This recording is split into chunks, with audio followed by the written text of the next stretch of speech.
அஜித் சாருடைய விஸ்வாசம் படம் தான் இப்போது தமிழ்நாடே கொண்டாடும் ஒரு மிகப்பெரிய படம். அதிலும் கிராமப்புறங்கள்ல படத்திற்கு அமோக வரவேற்பும் எப்போதும் திரையரங்குகள்ல கூட்டமாகவே இருக்கு. அதற்கு ஏற்றாற் போல திரையரங்கு உரிமையாளர்களும் அன்றாடம் வரும் கூட்டத்தை புகைப்படம் எடுத்து சமூக வலைதளங்களும் வெளியிடுறாங்க.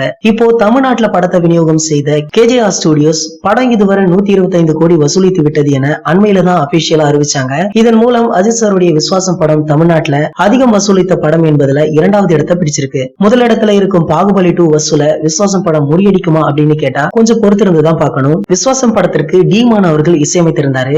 அஜித் சாரை பற்றி சமீபத்தை பேட்டி ஒன்றுல கூட அவர் பேசியிருக்காரு. இந்த படம் மிகப்பெரிய வெற்றி அடைந்ததால இந்தியா முழுவதும் என்ன கவனிக்கிறாங்க. அதிலும் அஜித் சாருடைய ஆசை படத்தை பார்த்த பிறகுதான் நான் அவருடைய தீவிர ரசிகராகவே ஆனேன் அப்படின்னு சொன்னாரு. இதை தொடர்ந்து 10 வருடங்களுக்கு முன்னாடி எனக்கு கல்யாணமான புதிதுல அவருடைய மனைவியை கூட்டிட்டு ஐஸ்கிரீம் பார்லர் போயிருக்காராம். அங்க அஜித் சார் அவருடைய ஃபேமிலியோட வந்திருக்காரு. அஜித் சார் திடீரென எழுந்து ஹிமானிடம் வந்து கை கொடுத்து, சாரி உங்களுக்கு கல்யாணம் நடந்ததாக கேள்விப்பட்டேன், கல்யாணத்திற்கு என்னால வர முடியாமல் போனது, நீங்க எப்படி இருக்கீங்க, உங்க மிஸ்ஸஸ் எப்படி இருக்காங்க அப்படின்னு கேட்டாராம். இது எல்லாத்தையும் விட முக்கியமான விஷயம் என்னன்னா, வந்து பேசுவதற்கு முன்னாடி hello I am Ajith Kumar என சொல்லியிருக்காராம். அதுதான் அவர் அஜித் சாருக்கு ஹேட்டர்ஸ் இருக்காங்க, ஆனா அவரை பற்றி பர்சனலா தெரிந்துகிட்டோம் என்றால் அந்த ஹேட்டர்ஸ் கூட அவருடைய தீவிர ரசிகராக மாறிடுவாங்க அப்படின்னு சொல்லியிருக்காரு.